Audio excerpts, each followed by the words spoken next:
क्या हर महीने आने वाला भारी भरकम बिजली का बिल परेशान करता है? अच्छा, जरा सोचिए, कैसा रहेगा अगर किसी की अपनी छत ही उसके लिए बिजली पैदा करने लगे? और वो भी लगभग मुफ्त? जी हां, आज हम लोग यही समझने वाले हैं कि सूरज की रोशनी कैसे एक घर को पावर हाउस में बदल सकती है। तो चलिए इस पूरे सफर को एक एक कदम करके समझते हैं। तो सबसे पहले इस विशाल लक्ष्य पर एक नजर डालते हैं। सरकार ने एक स्कीम शुरू की है, प्रधानमंत्री सूर्य घर योजना, और इसका मकसद है आने वाले समय में 1 करोड़ घरों की छतों पर सोलर पैनल लगवाना। मतलब ये एक बहुत बड़ा नेशनल मिशन है जिसका हिस्सा कोई भी बन सकता है। और सुनिए, ये कोई दूर का सपना या सिर्फ कागजी बात नहीं है।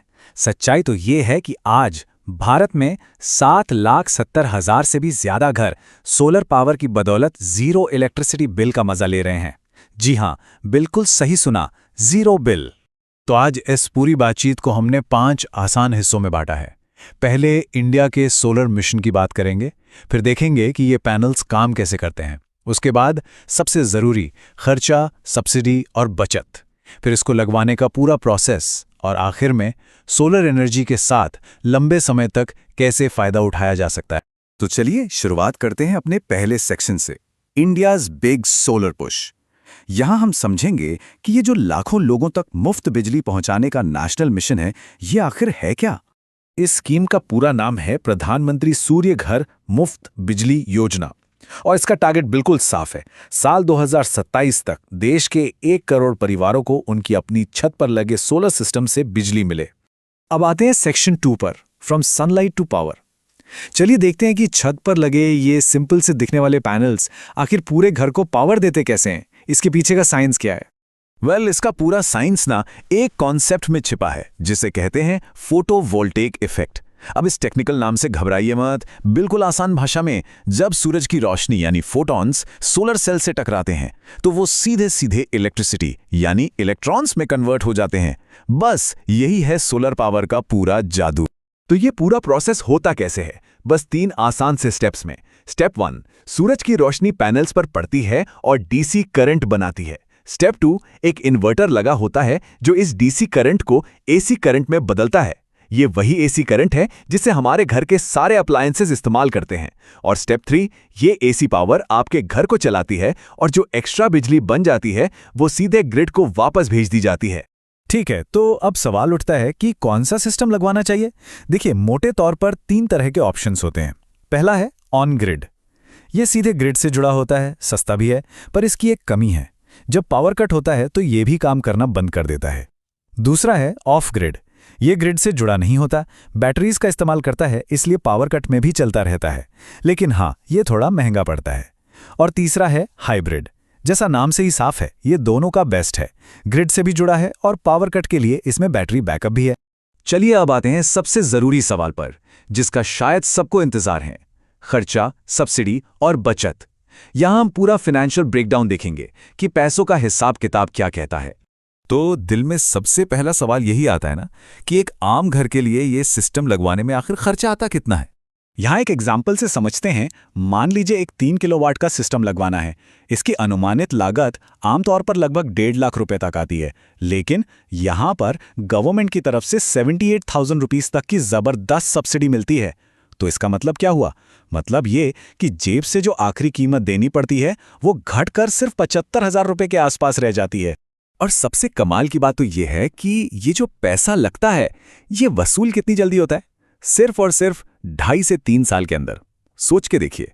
और उसके बाद तो आने वाले कई दशकों तक लगभग मुफ्त की बिजली। अच्छा, पर ये बिल जीरो होता कैसे है? इसका राज है नेट मीटरिंग। बड़ा सिंपल सा कॉन्सेप्ट है। जब आपका सोलर सिस्टम जरूरत से ज्यादा बिजली बनाता है तो वो एक्स्ट्रा बिजली वापस सरकारी ग्रिड में चली जाती है। इसके बदले में बिजली कंपनी आपके बिल में क्रेडिट डाल देती है, और इसी तरह आपका बिल जीरो या कभी कभी तो नेगेटिव भी हो सकता है, यानी उल्टा कंपनी आपको पैसे दे। तो अब जब इसके फाइनेंशियल फायदे समझ आ गए हैं तो आगे बढ़ते हैं अपने चौथे सेक्शन की तरफ, द इंस्टॉलेशन रोड मैप। यहां हम एप्लीकेशन से लेकर एक्टिवेशन तक का पूरा स्टेप बाय स्टेप प्रोसेस देखेंगे। सोलर लगवाने का प्लान करने से पहले ये चेक करना जरूरी है कि घर तैयार है या नहीं। कुछ बातें ध्यान में रखनी होंगी। जैसे हर किलोवाट के लिए छत पर करीब 90 से 120 स्क्वायर फीट की ऐसी जगह चाहिए जहां कोई छाया ना आती हो, एकदम साफ धूप। अगर छत साउथ फेसिंग यानी दक्षिण दिशा में है तो सबसे बढ़िया है। और अच्छी खबर यह है कि छत चाहे कंक्रीट की हो, ढलान वाली हो या फिर मजबूत टिन शीट की, पैनल्स आराम से इंस्टॉल हो जाते हैं। सरकार ने इसका एप्लीकेशन प्रोसेस भी काफ़ी आसान बना दिया है। बस 5 सिंपल स्टेप्स हैं। नंबर 1, नेशनल सोलर पोर्टल यानी pmsuryaghar.gov.in पर ऑनलाइन रजिस्टर करना है। नंबर 2, अपने एरिया के अप्रूव्ड वेंडर को सिलेक्ट करना है। नंबर 3, वो वेंडर साइट का सर्वे करके सिस्टम इंस्टॉल कर देगा। नंबर 4, इंस्टॉलेशन पूरा होने के बाद पोर्टल पर ही सब्सिडी के लिए अप्लाई कर देना है। और आखिर में स्टेप 5, 30 दिन के अंदर सब्सिडी सीधे बैंक अकाउंट में ट्रांसफर हो जाएगी। इतना सिंपल। और अब आते हैं हमारे आखिरी सेक्शन पर, लिविंग विथ सोलर एनर्जी। चलिए देखते हैं कि एक बार पैनल्स लग गए तो आने वाले सालों और दशकों में क्या एक्सपेक्ट करना चाहिए। इस मामले में एक्सपर्ट्स क्या कहते हैं? सोलर प्रोजेक्ट इंजीनियर आलोक पांडे के अनुसार सोलर पैनल्स आमतौर पर 25 से 30 साल तक आराम से चलते हैं। यही नहीं, ज्यादातर पैनल्स पर तो 25 साल की परफॉर्मेंस वारंटी भी मिलती है। ये इस बात का सबूत है कि ये कितने लंबे चलते हैं और कितने भरोसेमंद हैं। इसके पूरे लाइफ साइकिल को इस टाइमलाइन से समझना और भी आसान हो जाएगा। ईयर 0 मतलब इंस्टॉलेशन हो गया, सिर्फ तीसरे साल तक ब्रेक इवन पॉइंट आ जाता है, यानी पूरी लागत वसूल। 10 साल के आसपास हो सकता है इन्वर्टर चेक कराना पड़े, क्योंकि उसकी लाइफ 8 से 12 साल होती है। और सबसे अमेजिंग बात, 25 साल के बाद भी ये पैनल्स वारंटी के अंडर अपनी लगभग 80% एफिशिएंसी पर काम करते रहते हैं। और अगर मेंटेनेंस को लेकर कोई चिंता है तो उसे भी भूल जाइए। इसकी देखभाल बहुत ही आसान और सस्ती है। बस हर 3 से 6 महीने में धूल मिट्टी साफ करनी है और साल में एक बार टेक्निकल चेकअप करवा लेना है। और इस पूरे काम का सालाना खर्च महज 1 से 3,000 रुपए, बस इतना सा। तो एक तरफ कीमतें गिर रही हैं, दूसरी तरफ सरकार से शानदार सब्सिडी मिल रही है। ऐसे में क्या ये सही वक्त नहीं आ गया है कि अपनी छत को ही एक पर्सनल पावर प्लांट बना लिया जाए?